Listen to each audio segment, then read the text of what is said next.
Bonjour à tous, bienvenue dans Smart Tech. Nous sommes ensemble pour une demi-heure de débrief de l'actu. Je vous présente mes commentateurs et les sujets tout de suite après. C'est parti pour le grand débrief. Cette semaine, autour de la table pour débattre de ce qui agite la tech, Véronique Turner, bonjour. Bonjour. Présidente de Numéum, premier syndicat des entreprises numériques en France. Merci beaucoup d'être avec nous.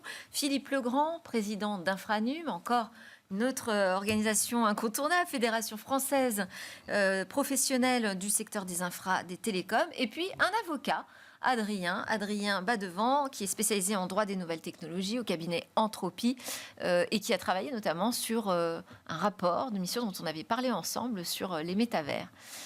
Voilà, bienvenue à tous. Je vais vous parler de nos sujets. Vous allez pouvoir donner vos points de vue sur l'ensemble d'entre eux.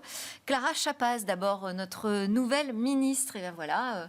je vais vous demander ce que vous pensez de cette annonce. Tout le monde dit que l'écosystème de la tech est super emballé, super content. On va voir ça.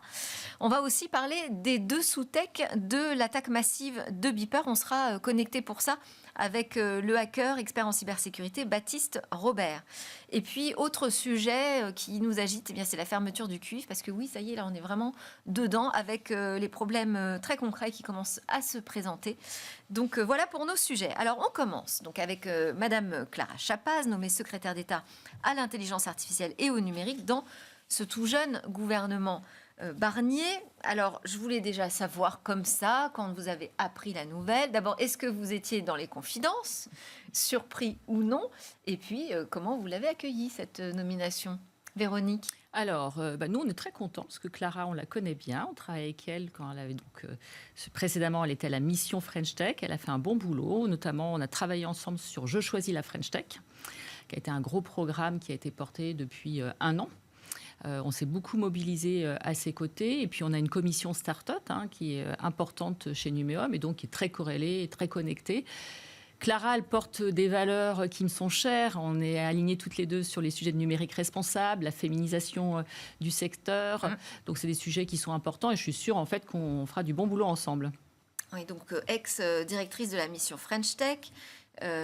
Donc ça veut dire que le gouvernement lui avait déjà confié cette mission quand même de soutien à l'écosystème français. Là, elle passe quand même à la vitesse supérieure avec un portefeuille qui en plus inclut la notion d'intelligence artificielle. Oui, tout à fait. Alors, on peut saluer déjà le fait que cette personne, Clara Chapaz, bénéficie de la reconnaissance de l'ensemble du secteur, de la French Tech notamment, où elle a excellé dans ses missions et elle est très reconnue et très appréciée. Nous, ce qui nous a émus dans la composition de ce gouvernement, c'est l'absence en fait des infrastructures numériques en tant que telles et le rattachement de cette secrétaire d'État au numérique, enfin l'intelligence artificielle et au numérique, au ministère de l'Enseignement et de la Recherche. Alors, quand vous dites qu'il n'y a pas l'infrastructure, je ne sais pas, parce que moi déjà quand je vois IA et numérique, je me dis l'IA c'est quand même dans le numérique, et dans le numérique il peut y avoir des infrastructures quand même. L'IA est dans le numérique, et dans le numérique il pourrait y avoir des infrastructures. On s'oriente quand même vers une décomposition, et à la rigueur cette clarification nous convient. L'émotion vient du fait qu'on était oublié dans les termes. Maintenant, si nous sommes rattachés à l'industrie, or il semble que ça soit l'orientation qui soit prise, ça nous ira très bien parce que c'est bien. De quelle manière, avec qui, à travers qui? Avec Marc Ferracci, le ministre de l'Industrie, ça semble s'orienter comme cela. On va bien regarder les décrets d'attribution, mais ça ira très bien. En tout cas, en tant que business angel, je suis très heureux que Clara Chapaz hérite de ce portefeuille et je suis sûr qu'elle sera à la hauteur de cette mission-là. Maintenant, nous, sur les infrastructures numériques, on a besoin, les enjeux, sans vouloir minimiser tout le reste, Infranum, c'est 75 milliards d'euros de chiffre d'affaires, c'est des centaines, dont 35 milliards à l'étranger, c'est des centaines de milliers d'emplois. On voudrait juste ne pas être oublié, et quand même exister dans le paysage, parce qu'il y a des arbitrages très importants pour notre filière, mais aussi pour les Français.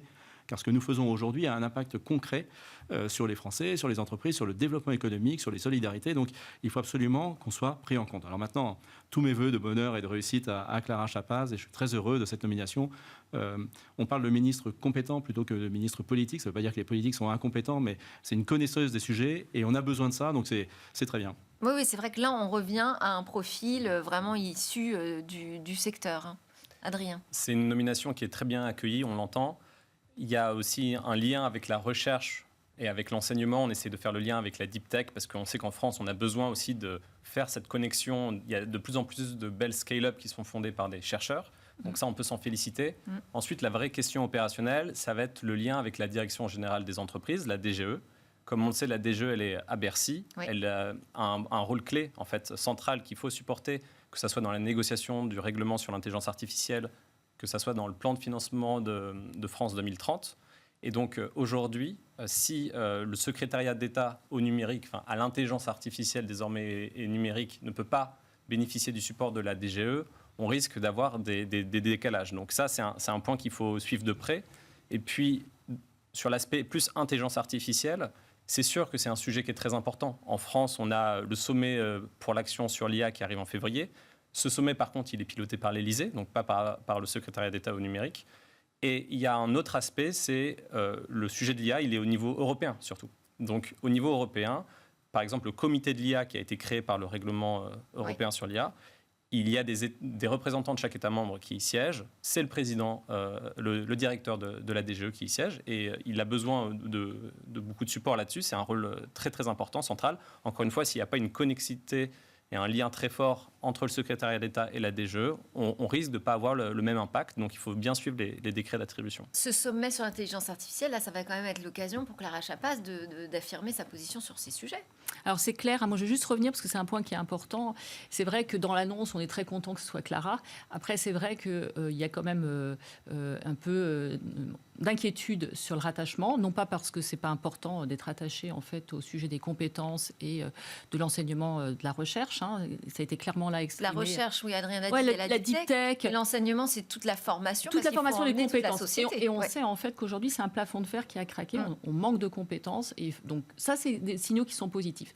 Néanmoins, il faut quand même dire que, je crois que c'est très important, le numérique, c'est une composante majeure de notre économie. Le rapport Draghi qui est sorti là à la fin de l'été, en fait, l'a vraiment indiqué en montrant que l'innovation, le numérique sont des moteurs demain, en fait, de notre croissance, de notre compétitivité, de notre productivité. Et donc ça, il faut être vigilant. Mais je crois honnêtement qu'au niveau de la DGE et puis, je pense, du gouvernement, qui a cette sensibilité, ce qui est sûr, c'est qu'il ne faudra pas qu'il sorte du portefeuille de Bercy. Et les ministres de Bercy doivent s'intéresser au sujet du numérique. C'est un sujet qui est stratégique pour la France et l'Europe. Donc il y a ce sujet d'IA avec ce sommet. Évidemment, dans les premiers dossiers que va adresser Clara, il y aura forcément ce sujet du sommet et l'organisation avec l'écosystème. Il y aura des sujets qui sont un peu plus techniques de régulation. Il y a Nice 2 là, qui arrive. Donc il y aura ces sujets un peu techniques. Pareil sur la transposition, en tout cas la préface en fait au Data Act. Là, il y a des sujets aussi de discussion de projets de loi avec la loi SREN. Voilà. Donc il y a des sujets assez techniques et un sujet qui va être beaucoup plus médiatique qui sera en fait le sujet de l'IA. Mais c'est vrai que alors il y a ce détachement de Bercy qui est perturbant et puis la disparition aussi de la souveraineté numérique. Au moment où en plus on perd un commissaire européen qui portait vraiment ce sujet, Thierry Breton. C'est une inquiétude, ça, aussi, Philippe ? Je pense que la terminologie est importante. Je viens de le rappeler. J'imagine quand même qu'on ne peut pas oublier ce thème-là qui est central. On ne peut pas non plus vouloir s'engager massivement dans l'intelligence artificielle sans affirmer par cette simple volonté, cette volonté de souveraineté, bien sûr. Et c'est quelque chose sur lequel il faut être très, très vigilant. Il faut que cette souveraineté soit pensée avec humilité aussi. On a d'autres thèmes, d'autres sujets où la place de la France se heurte à un plafond de verre et il faut penser plutôt européen, y compris sur la scalabilité de nos entreprises, de façon à réussir à peser dans cet écosystème mondial. Est-ce qu'on attendait quelque chose du côté de la cyber ? Je dis ça parce que moi j'attendais quelque chose du côté de la cybersécurité qui est aussi un enjeu majeur aujourd'hui dans le monde du numérique. Qui va porter ça ? Alors évidemment qu'à l'intérieur on s'en occupe, mais... Ça devrait être dans le portefeuille de Clara. Moi je pense que quand on met IA et numérique, le numérique, il embrasse quand même ces sujets autour, évidemment. Et ce que je disais tout à l'heure, un des premiers chantiers, c'est sur Nice 2.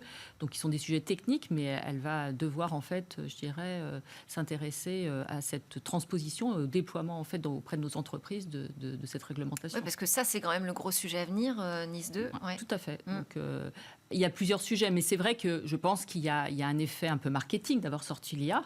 Le fait de... À chaque fois, il y avait souveraineté, on avait transition. Je pense qu'il faut pas non plus après trop intellectualiser en fait le titre. Je pense que ce sera intéressant derrière rapidement de voir sa feuille de route, comment tout ça s'articule avec le reste du gouvernement et quel poids ça va avoir dans le gouvernement. Parce que le sujet, moi, la petite inquiétude, c'est que je trouve quand même aujourd'hui encore, ça donne pas un signal comme quoi on a bien compris en France que le numérique, c'est un sujet hautement stratégique. Oui, parce que alors, ça c'est l'émotion.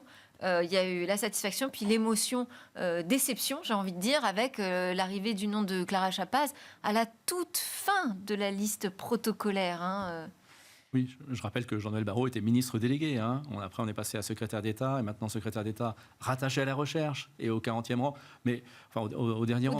Mais peu importe, les gens, les hommes, les femmes font le succès de notre pays et on peut espérer qu'elle mettra toute son énergie à défendre les intérêts français et on peut espérer également que le ministère de l'Industrie défendra les infrastructures numériques hautement. Quand vous avez travaillé sur ce rapport de mission, Adrien, donc vous avez vu comment le politique aussi envisage ces sujets du numérique. Vous avez le sentiment quand même que c'est un sujet qui est pris au sérieux ? En fait, les intitulés, pour moi, n'ont peu d'importance. La question, c'est opérationnellement comment on va les déployer. Le numérique, c'est tellement transversal qu'il pourrait, d'une part, avoir un ministère numérique en tant que tel. C'est beaucoup de personnes qui disent ça, mais il pourrait aussi ne pas en avoir du tout, puisque finalement, il est intégré aussi bien dans l'industrie qu'à l'intérieur, que dans la recherche. Enfin, vraiment, l'environnement aussi. L'environnement, c'est extrêmement transversal.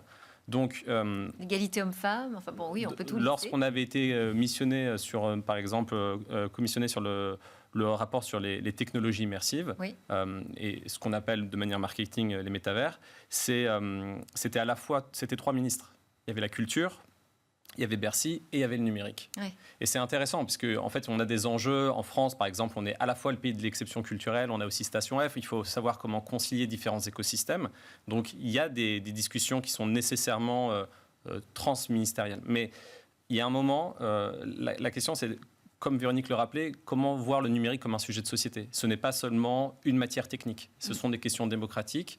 Et moi, plus que l'intitulé, qui est marqué souveraineté numérique, qui est marqué intelligence artificielle, qui sont des mots qui sont assez ambivalents et pas mal galvaudés par ailleurs, ça a peu d'importance. Je pense que ce qui est important, c'est la feuille de route et c'est qu'est-ce qu'on va prioriser et quels moyens on va faire pour déployer cette feuille de route, pour promouvoir l'innovation, tout en encadrant un écosystème. On l'attend, la feuille de route.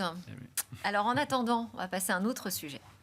La fin du réseau cuivre. Donc, vous restez avec nous, Véronique ? Je vous laisse. Ah, pour le cuivre aussi, pour les infrastructures ? Oui. Bon, d'accord. À plus tard. À plus tard, Véronique. Donc, fin du réseau cuivre. On va peut-être nous refaire un petit point d'étape. Je compte sur vous là-dessus, Philippe. On en est où exactement ? Alors, parce que ce réseau cuivre porte aujourd'hui quand même encore des abonnements à Internet, dans des foyers français, et puis aussi dans des entreprises. Il porte aussi des services assez essentiels qu'on utilise au quotidien, et pourtant ce réseau va être éteint. Et c'est tout le challenge de cette fermeture du réseau cuivre. Alors, on en est où ? Déjà, il faut distinguer 2 étapes, la fermeture commerciale et la fermeture technique, même 3 étapes, et enfin le démontage, bien entendu, de ce réseau. La fermeture commerciale, c'est le fait de dire qu'à un moment donné, plus personne ne pourra souscrire un nouvel abonnement en cuivre. Si tant est que les personnes éligibles à la fibre souhaitent encore se raccorder au cuivre, ça sera plus possible à partir du 31 janvier 2026. Plus personne en France ne sera en situation de commander un service supporté par le cuivre. Donc ça, c'est la fermeture commerciale. Et cette fermeture commerciale, elle est progressive pour arriver jusqu'au 31 janvier avec une fermeture totale en France. La fermeture technique, elle, est beaucoup plus complexe. Fermeture technique, c'est on coupe le service.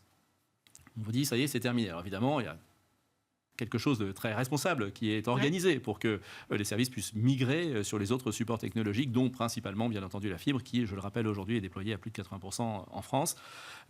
Et cette fermeture technique a été expérimentée avec des phases d'abord modestes et puis un peu plus importantes. On est maintenant à 11 700 foyers et entreprises qui ont fait l'objet de ces expérimentations.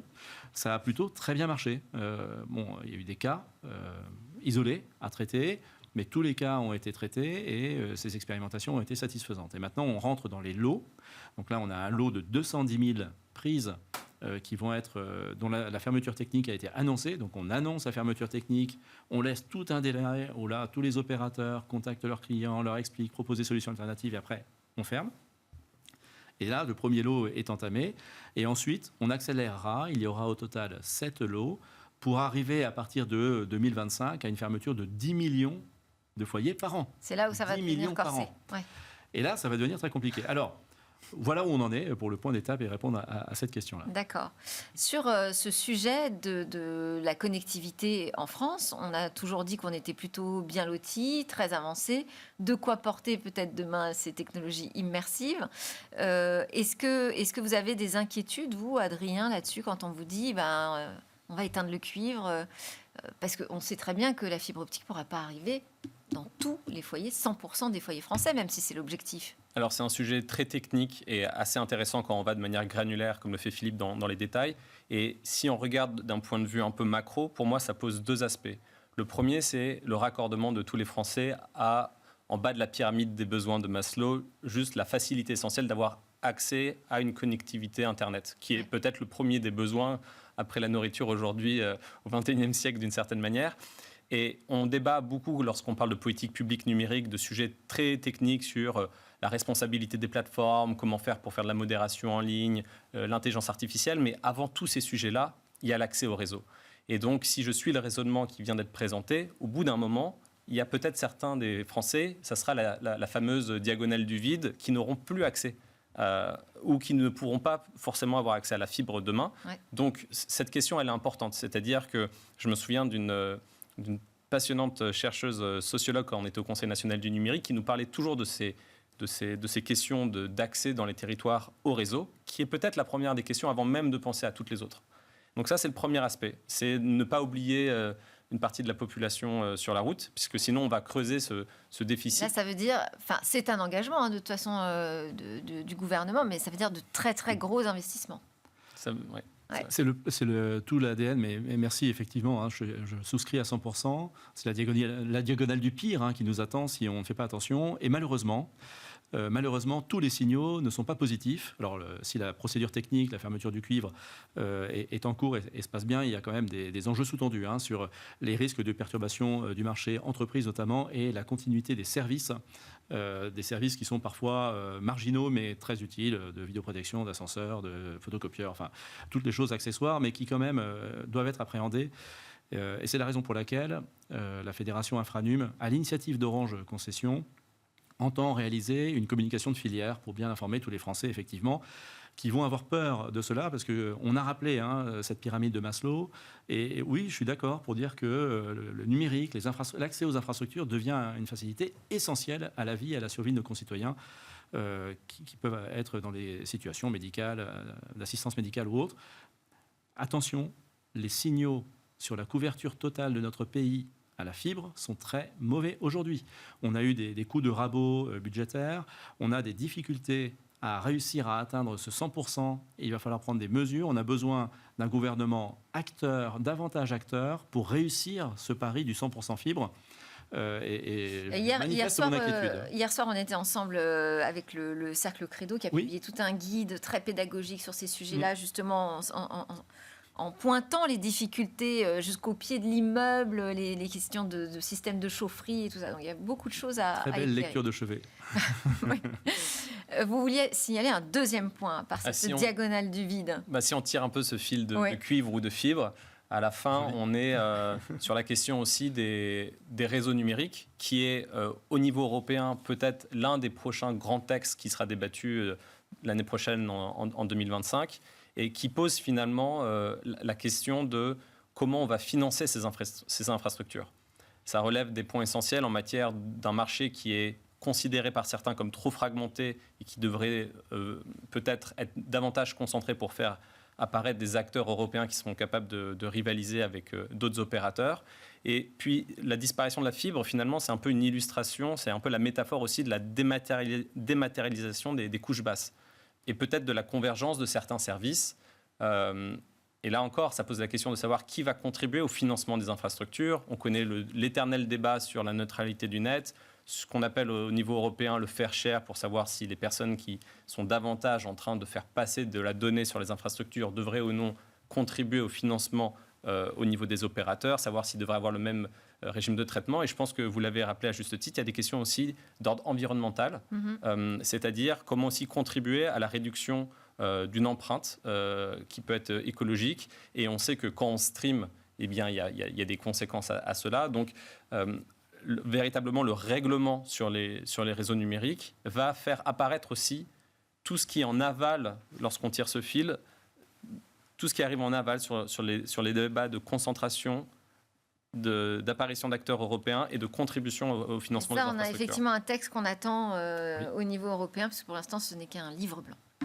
Allez, je vous propose qu'on se connecte tout de suite avec Baptiste Robert pour parler de l'attaque des beepers, puis des talkie-walkie au Liban. Ça a commencé le 17 septembre. On a découvert comme ça sur les réseaux sociaux des vidéos d'explosions dans les poches, dans des mallettes de personnes qui se trouvaient dans des lieux publics. Plusieurs personnes ont été tuées, des milliers de blessés, parce qu'il s'est avéré être l'explosion donc simultanée de beepers appartenant aux membres du Hezbollah. S'en est suivi donc une autre série d'explosions, je l'ai dit, de talkie-walkie. Bonjour Baptiste Robert, merci d'être avec nous. Ici, on ne va pas parler politique, on va parler technique. Alors, ces attaques, vu leur caractère simultané, on se dit qu'elles ont été préparées, déclenchées aussi sans intervention finalement humaine sur place, donc à distance. Pour autant, on ne parle pas de cyberattaque, je crois. Alors tout à fait. Dans ce qu'on a pu observer dans cette attaque coordonnée, préparée, ciblée, on n'est pas sur une cyberattaque au sens propre du terme. On va plus être sur une attaque dite, on est sur de la cybernétique, puisque ici on est en réalité ces beepers-là ont été modifiés au préalable. Alors ils ont été modifiés au préalable probablement via des intermédiaires, et on est sur une attaque plutôt de type supply chain, c'est-à-dire que directement en amont, les beepers en question ont été préparés avec de l'explosif à l'intérieur et une capacité avec un détonateur, une capacité à faire exploser cette petite charge-là de manière très ciblée. Et d'après les différentes informations qu'on a pu avoir depuis que l'attaque a été déclenchée, il semblerait que en réalité le commanditaire, donc ici probablement les services israéliens, avait la possibilité de déclencher les beepers un à un. C'est-à-dire que ce n'est pas une attaque généralisée où ils ont envoyé un message à tous les beepers et tout a explosé en même temps. A priori, de ce qui s'est dit, c'est qu'ils ont poussé la sophistication de l'attaque jusqu'à être en capacité de cibler les personnes une à une. Donc ici, dans cette attaque-là, qui est une attaque extrêmement sophistiquée, il faut vraiment le préciser, c'est quelque chose d'assez inédit. Et on ne voit pas ce type de choses publiquement très souvent. Et donc, dans cette attaque-là, il y a un travail de plusieurs années avant d'être en capacité de cibler une organisation de ce type-là. Et surtout, derrière, il y a des soucis logistiques, techniques qu'il faut régler et qui sont assez fous. Mais alors, c'est aussi ce qui peut étonner, Baptiste Robert, on se dit finalement, peut-être même qu'une cyberattaque, j'ai envie de dire classique, aurait été plus simple à organiser. Et pourquoi passer par des beepers qui sont des petits appareils très, très peu connectés finalement? Alors, la situation, elle est que le Hezbollah avait fait le choix, pour des raisons assez sensées, de ne pas utiliser les téléphones portables. Puisque, on le sait, les téléphones portables vont borner à des antennes à proximité et donc, d'une certaine manière, vont donner la localisation des personnes avec le téléphone portable. Quelque chose de connu, reconnu, il y a pas de nouveauté sur la question. Et c'est pour ça qu'ils ont fait le choix de passer sur une technologie qui est très ancienne. Les beepers, on parle de quelque chose qui était d'avant les téléphones portables. Donc on est sur 50 ans, peut-être 40 ans de vie, quelque chose comme ça. Donc une technologie qui n'est pas très avancée, mais qui fonctionne. Et justement, qui ne fonctionne que dans une seule direction. C'est vraiment, j'envoie un message et ceux qui ont le beeper allumé le reçoivent. Mais Donc, ils ne peuvent pas répondre. Juste pour préciser, parce qu'on a un peu oublié comment fonctionnaient les beepers depuis toutes ces années, on ne peut pas en revanche envoyer de messages depuis son beeper. Et alors ça fonctionne par ondes radio. Exactement, et c'est de la radio, donc on passe pas par internet, et la réalité, c'est que, on peut pas quand on va parler de ce type d'organisation, qui est une organisation très particulière ici, avec, tentaculaire, avec des gens qui ont, cette notion de la sécurité aussi, la cyberattaque est pas forcément le premier axe, et la cyberattaque, parfois ne va pas faire l'effet escompté non plus. Ici, le but du commanditaire, encore une fois, c'est de neutraliser, l'entièreté de la chaîne de commandement du Hezbollah. Ce qu'ils ont réussi à faire, et on le voit, dans cette attaque, ce qu'ils voulaient, c'est non seulement neutraliser les personnes détenteurs d'un beeper, obtenir de l'information sur l'intégralité, des différents membres de cette organisation-là, et en plus de ça, c'est d'insuffler une peur dans les moyens de communication, et on l'a vu puisqu'il y a eu une explosion des beepers et ensuite une explosion de certains talkie-walkie. Donc le but, il était multiple, et avec une cyberattaque, on ne peut pas faire ce type de choses-là. Donc ça nous semble, et parce que, pour certains, on travaille dans le domaine, donc ça nous semble extrêmement important, très critique, la cyber, et cetera. Mais la réalité, là, c'est qu'on est sur une organisation de terrain qui cherche à communiquer entre ses membres, des membres qui vont être un peu partout dans la société et qui ont utilisé, une technologie assez ancienne.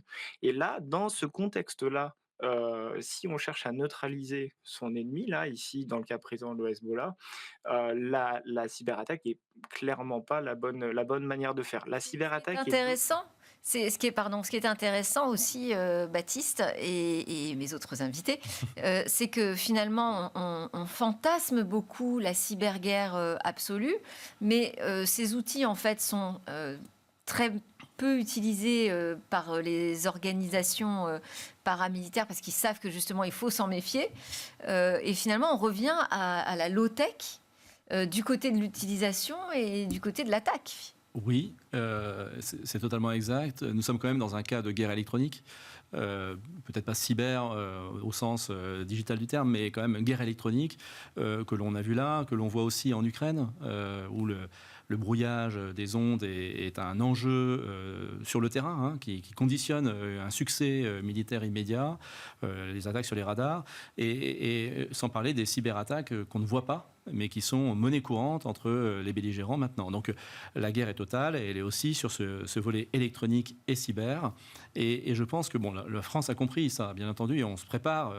Je ne sais pas si les prochaines décennies seront aussi paisibles dans notre pays qu'elles l'ont été, je l'espère et je le souhaite, mais elles le seront si aussi nous savons nous doter des meilleurs outils de défense. Et dans les outils de défense, je voudrais vraiment qu'on insiste sur le quantique, qui va être un moyen de démultiplication de ces cyberattaques. Et les premiers ordinateurs quantiques qui arriveront devront aussi être gérés par la France si on veut rivaliser dans le domaine.